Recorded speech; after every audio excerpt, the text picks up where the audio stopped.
Hello everyone, this is your High Priestess Lady Lisa in here from Philadelphia, and it is a little chilly in Philly, and I don't have much time because I have a private reading to do, so I wanted to get on here real quick and jump on and give you a little rundown about getting graveyard dirt, and then I'm going to throw a little thing in there about altars. And sorry about the little magical lights that are going on in this room. I tried everything possible to keep them out of my face just in case it bothers people. Unfortunately, it's a light that cannot be shut off. Um, so please excuse it. I think it's getting better as I'm learning how to refocus myself in my room so that you cannot see it. Okay, so when it comes to graveyard dirt, it's the ultimate protection. It's more protective than sea salt. It's more protective than salt. Okay, and this is what it is. It's actually dirt from a graveyard. You can't substitute it. Dirt from a playground, dirt from a lot, dirt from a park. It has to be straight from a graveyard. Now, there's rules and restrictions to going in and getting graveyard dirt and leaving as well. But before we go there, when you go into a graveyard, you're always supposed to have respect, gifted or not gifted. That's just human nature. When you go in to retrieve your graveyard dirt, you're not going to interfere or disrespect any privacy of a deceased person's space. Meaning, go to a desolate space in the graveyard by a tree away from somebody's sacred space, and then that's where you're going to get your dirt. It's still going to be graveyard dirt. It's going to still be from the graveyard, but you're not going to be invading anybody's private space. That is the ultimate disrespect. Now, one rule before entering a graveyard is you're going to take a bandana, or you're going to take one of your favorite scarves, and you're going to wrap your whole entire head up. Okay, your whole entire hair, your whole entire head. There's going to be nothing showing but your glasses if you need glasses. And of course, if it's sunny out, if it's during the day, which I don't prefer that you do it during the day out of respect for other people, you only have glasses or sunglasses on your face, but make sure that your hair and your head is totally, completely wrapped up with nothing hanging out, no hair, no nothing, to the best of your ability. That's one of the most major things. It's a form of the most highest respect before entering a sacred place to get graveyard dirt. The next thing you're going to do is you always must offer before you walk into a graveyard. Okay, now the way I offer if I'm going to go into a graveyard, and excuse me, is I take a mason jar about this size. You can take any, well, let's put it this way. There's no rules or rights to, excuse me, these glasses. Really have to get new ones, I think, next time. Um, there's really no rules or regulations to how you leave your offering before going into the graveyard or leaving the graveyard. The way I do it, remember, I'm a traditional witch, natural born, so I teach traditionally. And the way I teach traditionally, there's a lot of freedom to the way I teach because it's quite simple and it's quite easy. And nothing against anybody else in the way they teach. Just when you teach traditionally, there's a little bit more freedom to it than the way others teach. And I love everybody for who they are. I even read into everything just to be knowledgeable because I'm always the student before I'm a teacher. So the way I like to do it is I like to take a mason jar and I just like to put a candle inside. And I will light the candle and I will take, well, it depends. If it's windy out, I'll leave the lid on, of course, so the flame doesn't burn out. And I'll leave this outside the gates.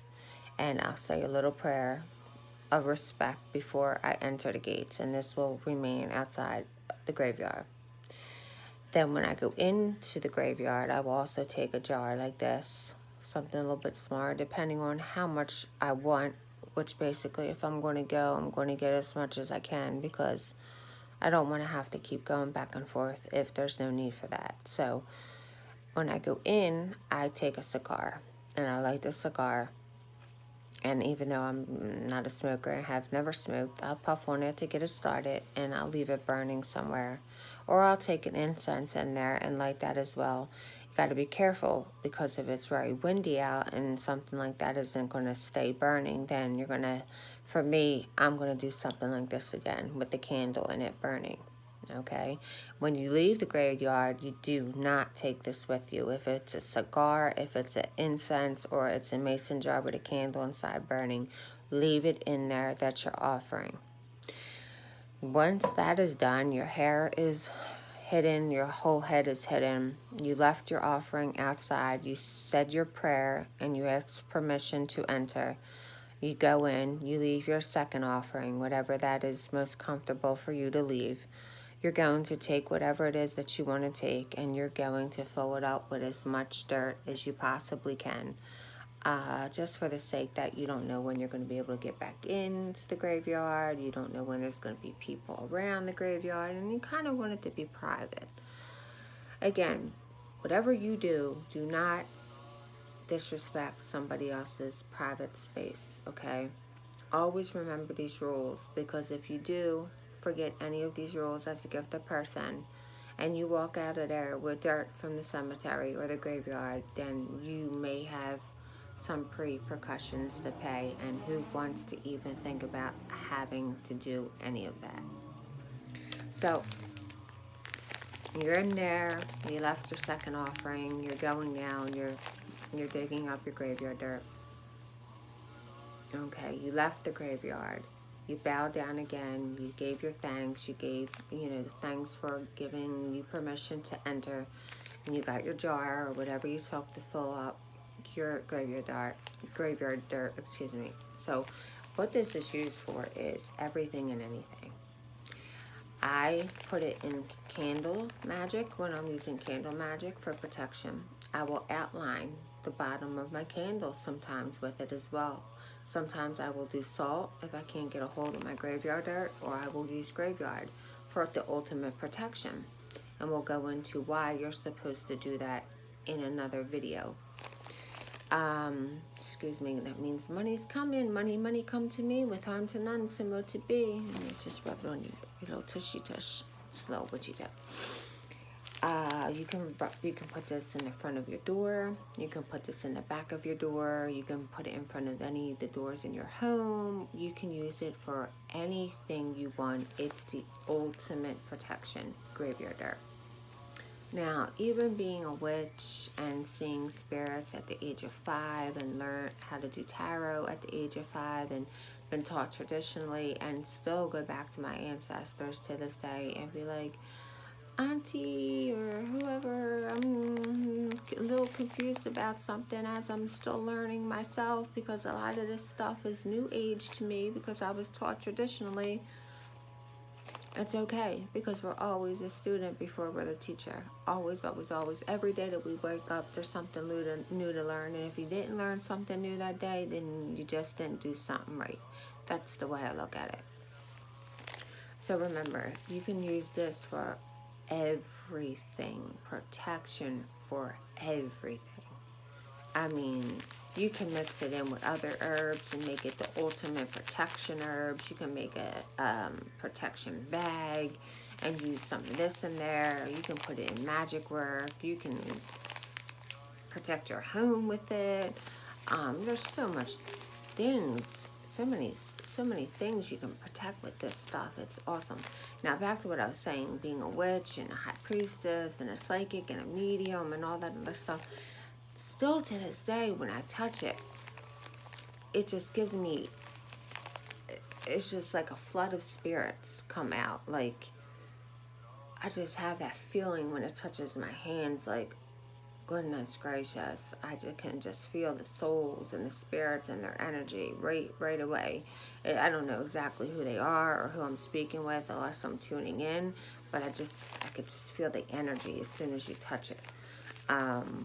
So again, I run down real quick the rules. Your hair must be completely, your hair, everything must be completely covered up. Nothing should be showing on your face besides glasses, and you shouldn't. I prefer that you should not do it during the day. Go for it at the nighttime. Okay, do your offering and your prayer before you go into the graveyard. Once you get into the graveyard, do another offering. These offerings are going to stay there. Okay, the one before you go in, the one while you're in there. Then, of course, out of respect, you are not going to go near anybody's sacred space and dig up any type of dirt, not even 5 inches from their sacred space. Go over towards a tree or go over somewhere that's far away from somebody's sacred space and dig up the dirt, because it's going to be the same. It's from the graveyard. Leave your offering in there.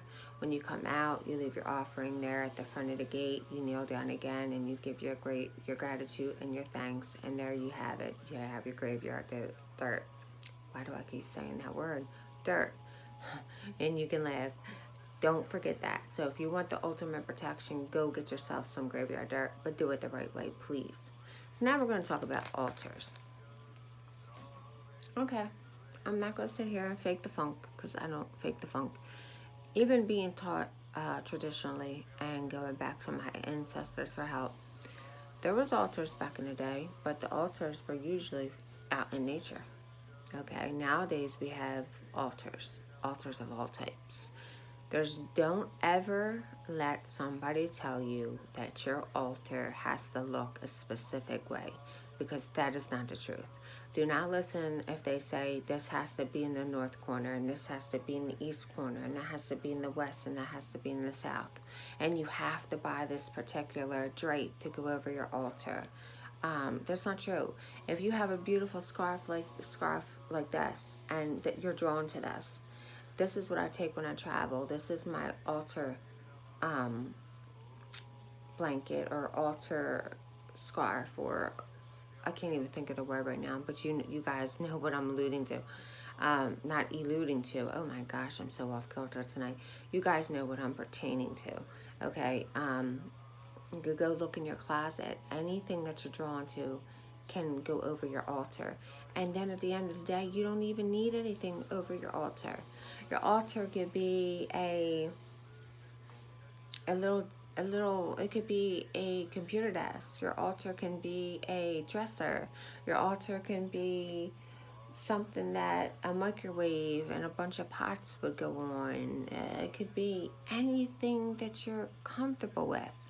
And your altar doesn't have to have 5, 7, 8, 9, 10 things on it like my altars do. I got about 30 to 35 to 50 to 65 to 70 items on all my altars. Now, they're very cluttered, but they're very clean and neat. And I got about 1, 2, 3, 4, 5, 6 altars at the moment. Well, no, 7 altars. And there will be more when I move Simo to be, which will be very soon.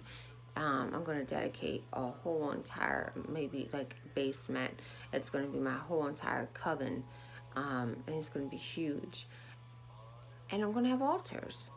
And when I have my altars, I want more and more and more altars. And I love everything that I am drawn to on my altars. I have fairies, I have elephants, I have dragons, I have crystal balls, I have doves, I have owls. Excuse me. I have a little bit of everything. Whatever it is, I'm drawn to. Now, you can have your altar, and you don't have to have anything covering your altar. And you can have your little cauldron, a couple candles, a couple oils, a couple incense, a lighter, and there's your altar. It's that simple. There's no universal law that says your altar has to look like this, or your altar has to be positioned here, or your altar has to be turned this way or that way and has to have this particular type of cover over it. You can knit your own cover. You can make your own cover. Whatever you feel most comfortable with. See how I say how traditional teaching is so simple and so easy? It really is, because it's really, really, really what you're drawn to is what it's all about, is what you're drawn to. It's that simple. People make things so complicated because that's how men the human race are, men and women. They like to complicate things. They like to just make things difficult, or they want everybody to believe that my way is the right way. And just because I don't agree with you, just like you may not agree with me, that's totally okay. However, at the end of the day, please advise people when you're doing videos that this is your way. And if it's not your way, then this is a way that you've been taught. But allow people to know the way you've been taught, whom you've been taught, or how you've been taught, so that they can, if they're not comfortable with the way you're teaching, can find another alternative, like maybe me, who teaches traditionally, or maybe another witch who teaches traditionally but teaches differently traditionally.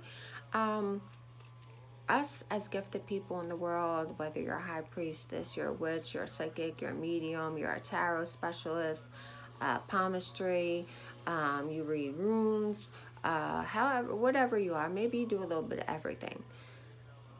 At the end of the day, it's what you are comfortable with, not somebody else. Just like when you're in a relationship with somebody, like I always like to give hypotheticals. When you're in a relationship with somebody and this person doesn't like that person, and this part of the family don't want them over for the holiday dinner, at the end of the day, you're the one who has to go to bed with them every single night. So if you're in love with that person, then there should be no other reason why somebody else should be in the way of that. You're a grown person, unless you're younger and you still have parents and you're living in their home. Of course, that's the right way to do it. But this isn't about that. What I'm just trying to get at is it has to be what you're comfortable with. Because if you sit down and you make an altar going by somebody else's rules, and you're not comfortable with the way your altar looks, or you're not feeling it, then things aren't going to work out so great. They're just not going to. Just like if you go to a store and your girlfriend buys a dress and you're really not liking that dress, but you go ahead and buy it anyway, and then you're off to wherever you're going, and you're just having a bad, horrible night because you're just not comfortable in those shoes, you just don't like the color of the dress, and nothing's working out for you. Well, it's the same thing with your altar. It has to be how you're comfortable and what you're drawn to and what you want on your altar. And don't think the bigger the altar and the more stuff on your altar, the more gifted and better you are, because nobody sits high enough to be better than anybody else. Nobody shines bright enough to be shining brighter than the next person. So if you have 4 things on your altar and I have 50, that doesn't make me more gifted or more better. That just means that I have 50 more things on my altar than you, and that's the way I'm comfortable and happy with. So I'm going to jump off to this paid reading. I'm going to watch a nice movie tonight with hubby, and then I am going to sleep in tomorrow for a little bit, get things done. Got a big party Thursday night of reading, 17 plus, and then I'm headed to vacation Sunday for a whole week again. Thank you, Mother Universe. So with that being said, your High Priestess Lady Lisa, once again, on how to go and retrieve graveyard dirt the correct way, and a little bit of how you do your altar. Love and light, much love, and here is my text getting ready to do my paid reading, so I really have to go. I love you all. Many blessings to you, and may you all receive nothing but blessings. But remember, it starts in the mind and ends in the words. Well, no, starts in the mind, starts with the words, and ends in the hands. You figure that out, and I know you will because you're smart. I love you all. Peace out.